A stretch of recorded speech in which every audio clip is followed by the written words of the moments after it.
My husband is a one of a kind. সেদিন fridge খুলে দেখেছে কিছুটা ব্রেড পড়ে আছে, সঙ্গে সঙ্গে আমি বললাম, দেবী ইসকো ফেঁকো, খাওগে তো বিমার পড় যাওগে। আমি সঙ্গে সঙ্গে বললাম, ফেঁকো কেন বাবা, সবাই তো খায়, এমন I am not going to ফেঁকো it, I am going to keep it.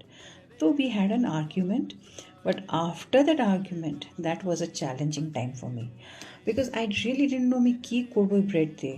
Bread pakora দিলে খাবে না, ব্রেড অমলেট দিলে খাবে না, না হোয়াট ডু আই ডু।